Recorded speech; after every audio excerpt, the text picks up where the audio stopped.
Cole Fine Guns and Gunsmithing, your one-stop shop for everything fine European shotguns.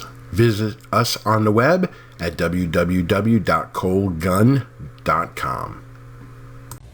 Hi, I'm Rich Cole, and I'm here in San Antonio, Texas at the National Shooting Complex, and I've got the much anticipated Beretta Model 694 Sporting Clays gun here. And there's been lots of talk about this and lots of folks excited to hear about this gun, and we've got them now. So I understand that on the web there has been a number of videos and information out about the gun and its pointability and its weight and balance and so on and so forth. So I'm not going to go into any of those specifications. But what we do want to do is we want to show you what the differences are between the 694, the 692 and earlier series, and then of course the venerable old 680 series / 682. So what I've got for you here is I've got a couple of guns taken apart here. Here's our 682, and here's our 694 over here. So we're going to sort of make a comparison between the guns and some of the features that have been changed. Frankly, the heart of the matter in these guns is really going to be in the fore end, but we're going to start on the back end and we're going to work our way forward. So here's our 682 frame, okay, and here's the 682 trigger assembly, and here's the 694 and a 694 trigger assembly. And you'll note that they look very, very similar. They are almost the same. The concept of the gun has remained the same. There are some differences really end up being in the 694. The hinge pin surfaces are a little bit larger on the 694 than the 680 series. That also ran true for the 690, 692 guns as well. The locking systems basically are the same. The recoil shoulders have the same principles, but in more modern machining technology that Beretta's using in the 692 up into the 694 now, the way that they machine the recoil shoulders is allowing them to give a more precise fit, and it's giving more surface area on the 694 than it did on the 682. And recoil shoulder is a very important technical aspect of the gun. One of the differences that we have here in the 682 and the 694 are the way that the trigger assembly affixes to the gun. In the 680 series, we had a large screw here. It was a 5mm 8 screw that goes in and secures the trigger assembly, on the bottom. And then you had basically a 4mm by 7 screw that went through the top tang into the trigger assembly on the top. So you had 2 points of attachment there. On the 694, they've changed that, and to go back into the SV10 through the 692 guns, they had some problems with that in the way that you have basically a tongue fit, very similar to the DT11, where you have a tongue here that hooks up underneath the edge of a recess in the 694 receiver, okay?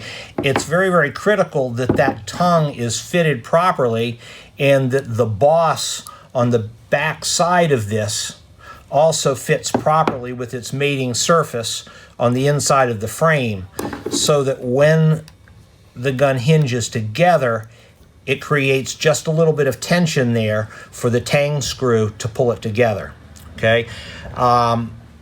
There were a few problems with some of the earlier models in this, and the way that Beretta has addressed that is that they have changed basically the style for the way that the upper screw works.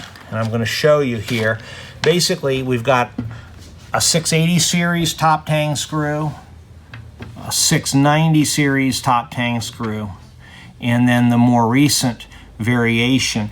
And you can see basically that on the 692 series, the early model 692s, it's a 4mm by 7 screw, and the threads protrude quite high on the shank. On the 694, basically we have a larger diameter shank and the threads are on the bottom. So the joint where the actual trigger plate and the screw come together, there are no threads at that point. You have, in effect, a very hard screw that works like a dowel pin. So there would not be any potential for breakage at this point. So what they've done basically is they've made it easier to disassemble the trigger assembly, and they've got a good rigid affair there. Theoretically speaking, 2 screws is better than 1, but the issue that you have here in modern production is that if this screw on the 680 series does not time properly so that the locking screw, the little lock screw here, it can be either 180 degrees to the top or the bottom.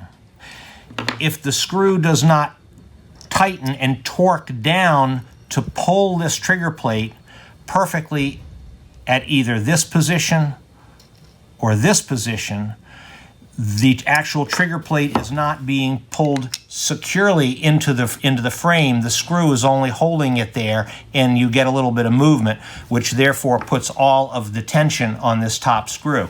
That is eliminated with the 694 by having this head and this tongue here, and you have this tension now pulling this down. You've got a little bit of tension that's created into the trigger plate by this spring action, and then you in effect have a dowel pin coming across to hold that. So that's, in my opinion, that's a good change.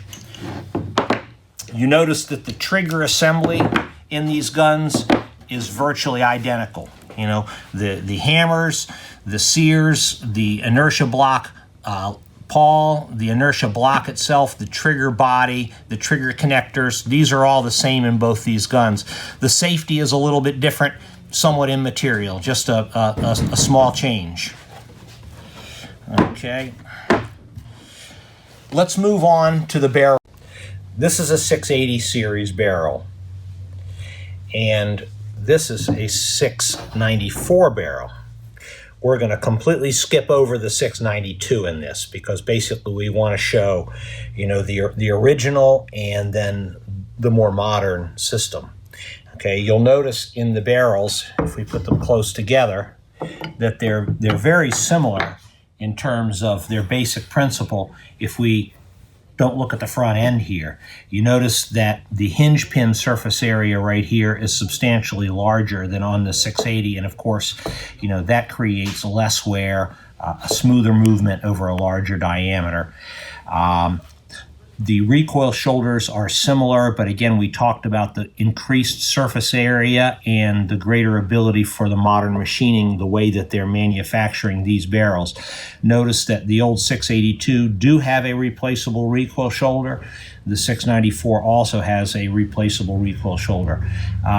It's an important concept in the long run in terms of the very long-term durability of the shotgun, but it requires very, very substantial skill to understand the relationship and work with hinge pins, recoil shoulders, locking bolts in the way that the barrel should properly couple to the action in the fore-end assembly. You notice the difference in terms of the ejectors here. This is a major difference. The 680 series ejector uses a dovetail where you push it in and it comes part way out. The 694 is a straight sliding ejector with a retaining disc, which is a very long time proven system. We're going to step over here to the vise and I'm going to show you what the difference really ends up being.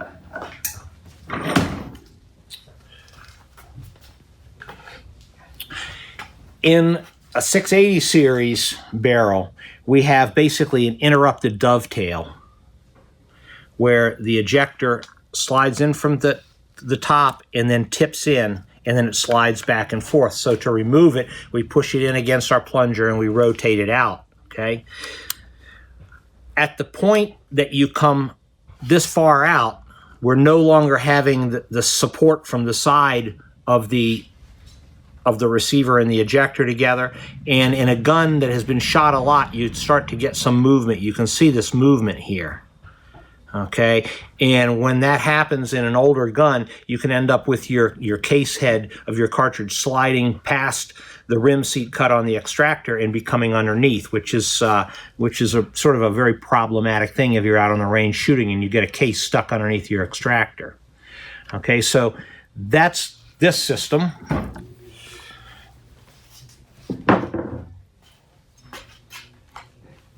Now we're going to go to the 694 system, which has been upgraded from the 692. We're not going to talk about the 692. It's really not pertinent at this point. But they had an extractor retainer that was somewhat challenging. They've corrected that in that model, but now it's been discontinued, so there really isn't much point talking about it. But in any case, you'll notice this is a full-length dovetail slot, and it's got a pocket for a disc. So therefore, you've got a full-length matching bevel, okay, all the way out beyond the point that the extractor comes out. So when the extractor's kicking, there's no way with wear that this extractor can start missing an interrupted dovetail cut because it's not there. It's supported the full length.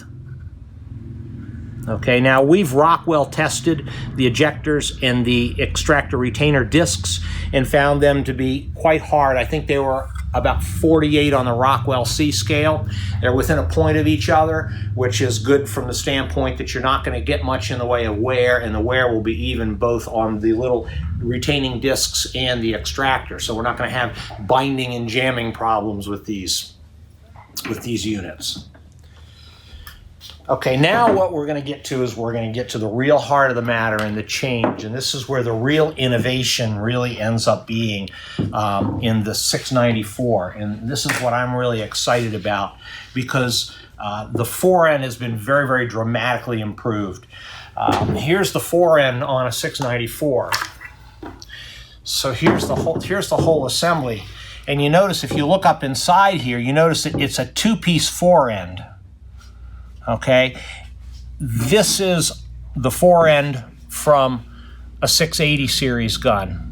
It's a great fore end. It's very simple. We've loved it for many years. Okay, but it's a very, very heavy, big piece of steel which is extending from the receiver out towards the barrel, which is moving the weight of the gun away from the axis of the hinge. And in basic theory, we always want to keep the weight as close to the axis of the hinge. We want the weight between the hands. So whereas this isn't a big deal, it's certainly a movement in the right place. What the big deal ends up being, okay, is that in this fore end assembly, we have moved our latch further away from the pivot point than on the 682. What that means is that the fore end is going to stay tighter because you don't have as much mechanical advantage when you're opening the barrel to pull the fore end assembly away and eventually wear the hook so that you have a lot of wiggle up and down. So we're latching out here on the hook rather than here. The other big innovation for this as well is that here's a fore end. Here's the assembly now.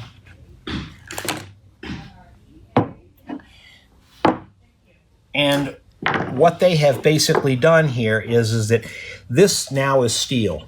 In the SV10 through the 692, it was aluminum. And obviously steel against steel is far superior to aluminum against steel in terms of the opening and closing of the action with all the tension that's created by moving the ejectors and cocking the hammers.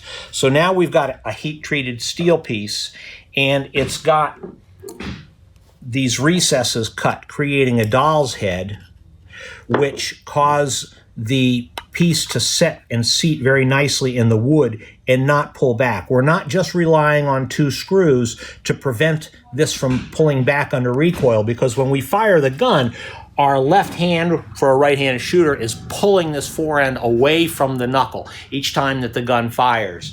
And that's what causes a lot of guns to crack. If they don't have an inletted type of a support system built into the forend iron, if they're only relying on screws, then either the screws either break or the screw escutcheons tear out and you end up with cracks.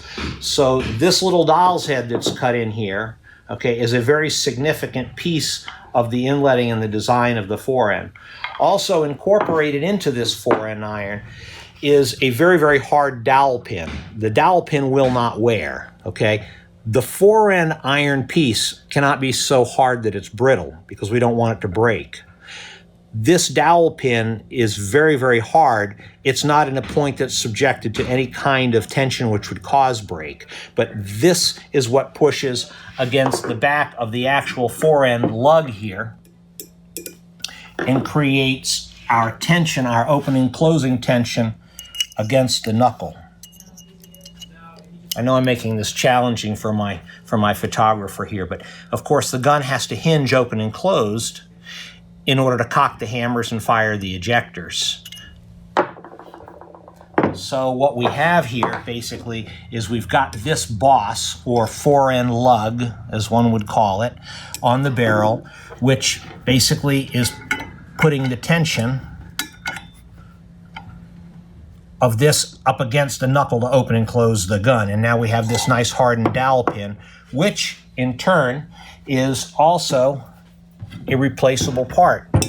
They've taken this out of the playbook of the DT10, DT11, and basically what we have now is we have an insert here that instead of having to TIG weld the forend lug like we did in the 680 series guns, we've got a screw, a lock washer, and a separate forend piece.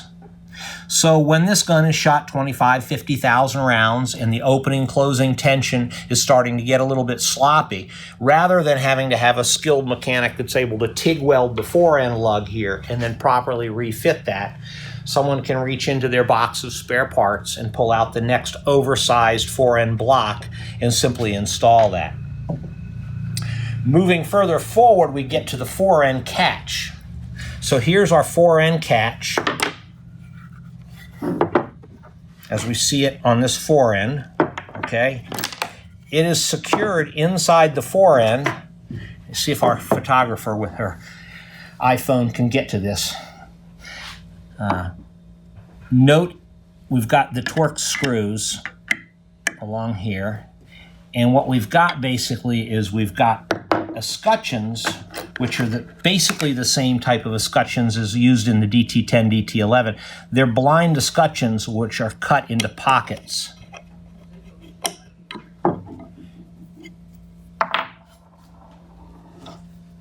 So that's our forend escutcheon. Notice that it's got a skirt on it which slides underneath the edge of the wood and provides its rigidity without having a screw that has to poke all the way through the forend wood.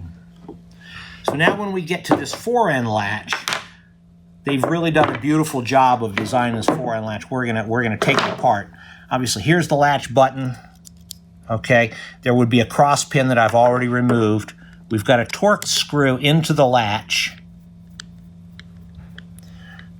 It just holds the two parts together. It's really not providing anything in any kind of a way of tension. And then you notice that the latch slides forward and it comes right out. This is a very hard piece into a piece of aircraft aluminum. Okay, this piece is what interferes, like the technical stuff. So there's our catch assembly, and what you have basically is lightweight aluminum, but what's doing the job is this heat-treated piece of steel right here, which is what slides up underneath and catches the hook.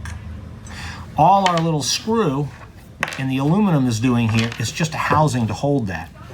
Beretta's done a nice job, and this shows how thoughtful that Ricky Oliveri, who's the project manager with this, how nice a job that he and his team have done, is that they didn't just stick a spring in the back here. That would suffice to put tension on the Fore End Catch. They actually put a guide a headed guide on the spring, so that it assures that the spring coils don't fold back and forth and make for a nice smooth move when the finger reaches in and you go to remove your forend. You know, it's a small thing, but in my opinion, it's significant because it shows the level of dedication that the team really put when they took the 692 and they moved onto the 694. I think that this is going to be a fantastic gun. I mean, I think that my personal opinion is that this has a great chance of becoming the 680 series for the future. In terms of, to go back to the barrels and an option, you'll notice that the barrels, you accept the weights that come from the DT11 Black. You notice the pockets there. They don't come with the weights, but the weights are available. Here we go, right here. You can see the magnetic weights that go on here, and these can be purchased separately, but they basically snap on just like so. So you've got the Be-Fast weight system in the butt that the gun comes with, and then you have the optional weights. The guns that we've received, the barrel weights are running just a little over 1,500 grams, which for a 32-inch set of barrels makes for a fairly perfect 8¼ to 8½ pound gun, which is really right in the range that most clay shooters want it to be. So I hope that you've enjoyed this and that you're able to learn something. You know, it certainly is my intention to build some confidence in the 694. I had the opportunity 6 months ago or so to go to the production facility during one of my trips to Italy, and Ricky Oliveri, who was very, very kind to me there and always is, allowed me to go in and do a little bit of work with the folks in the assembly area where they were putting these together. At that time, I looked at what was going on, and I've been very excited, and this is the first opportunity that we've had to really be able to get into this, so that's why we've done a very informal kind of a video. We have the guns in inventory now. You can contact us at colegun.com. That's COLEGUN.com. We have our facilities here in San Antonio at the National Shooting Complex, Naples, Florida, Sarasota, Florida, and Harpswell, Maine. Thank you. For more information, specifications, and pricing on the Beretta 694 series shotgun, please visit us on the web at www.colegun.com or call us direct at 239-352-0345. Cole is the exclusive dealer of the Beretta 694 series shotgun. For more videos just like this, please subscribe to our YouTube channel and post a like for our videos there and on Facebook. Cole Fine European Shotguns and Gunsmithing, your one-stop shop for everything fine European shotguns.